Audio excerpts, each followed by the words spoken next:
Eric, ce dimanche 26 janvier à Vincennes, sur les 2700 mètres de la grande piste, 18 compétiteurs de grande classe qui s'affrontaient au même poteau. Et voici le débrief de cette course. Et malheureusement, Sound Motor anormalement excité ici. Avant le départ, il est rentré en collision, il est rentré en contact avec Go On Boy. Alors déjà qu'il était anormalement nerveux, du coup ça l'a pas aidé. Il est reparti au grand galop. Au départ validé, ça a été fini malheureusement pour Sound Motor qui avait été préparé de longue date pour le sprint d'Amérique. Et voilà. Et le défilé l'a tendu de trop. Et malheureusement, voilà. J'espère qu'on pourra le revoir dans le Prix de France. Rien n'est moins sûr. On verra. En tout cas, pendant ce temps, Don Fanucci a pris les commandes de l'épreuve. Hookerberry, bien parti, va vouloir le relayer pour bénéficier de la corde parce qu'il sait que derrière, Hussard du Landré va venir également s'installer aux avant-postes. Alors, j'étais l'un des rares à ne pas avoir retenu en bout Hookerberry. Dans le pronostic, je ne le voyais pas, tout simplement. Alors, il aurait pu rentrer, mais je ne le voyais absolument pas parce que je considère que c'est plus le cheval que ça a été il y a 2 ans. Voilà, et il faut faire le moins d'efforts possible. Et pour moi, il est surfait maintenant. Voilà, je pense qu'il ferait mieux d'arrêter sa carrière. C'est en tout cas ce que je pense, même s'il reste toujours capable d'accrocher des places dans un jour fast. Hussard du Landré vient donc le relayer dans la descente, mais ça vient à l'extérieur avec Justin Bold, qui était délaissé à plus de 100 contre 1, qui va venir donc s'installer aux côtés de ce numéro 11. Keep Going est en deuxième position pour l'instant. Voilà, il surveille un peu les opérations à droite à gauche. Ida Otia a sauté dans le wagon de 3 derrière Justin Bold. Là, on voit Dimitri Ferme qui se perd dans ses allures dans la descente, en bas de la descente. Et donc, c'est fini de ses chances. On est en pleine cette fois-ci.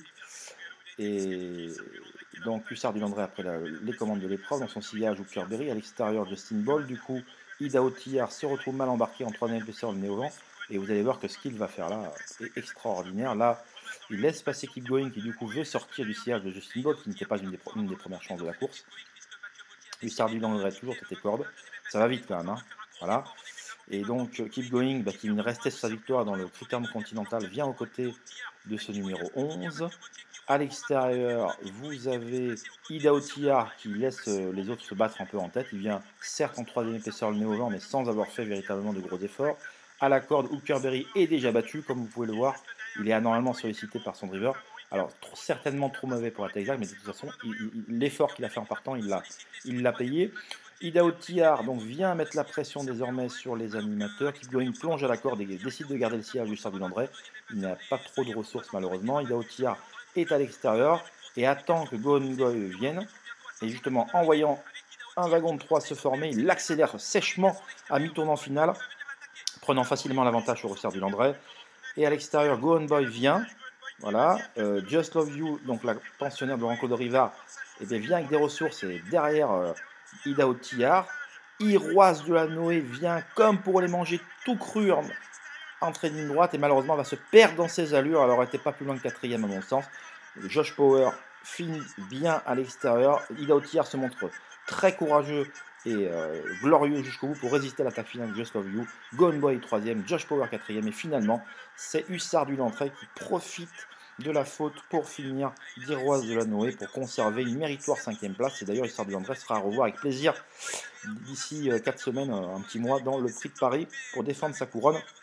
Mais il aura fort à faire à mon sens, et là je vous lâche une info puisque je vois pas comment Inexcess Bleu et Iroise de la Noé, s'ils font leur course, il y aura Hussard du Landré risque de ne pas exister. C'est en tout cas ce que je pense. Et mais bon, c'est un peu les 3 chevaux de la course avant le coup et du Prix de Paris. Mais avant, il y aura Prix de France dans 2 semaines et j'espère que Sound Motor viendra nous montrer ce dont il est capable de faire.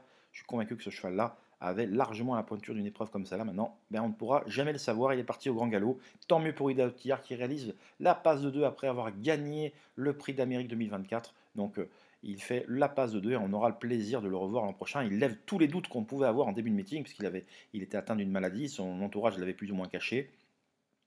Ils avaient un peu bluffé ses adversaires et puis il est arrivé dans le Prix de Bourgogne déjà.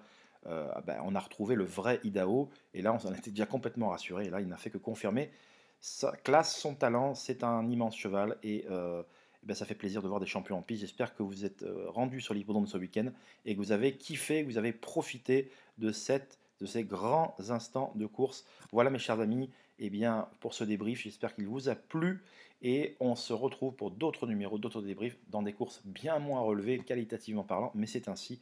On ne peut pas avoir des courses de grande qualité tous les jours, loin de là. Voilà, je vous dis à très vite, tout simplement. Au revoir.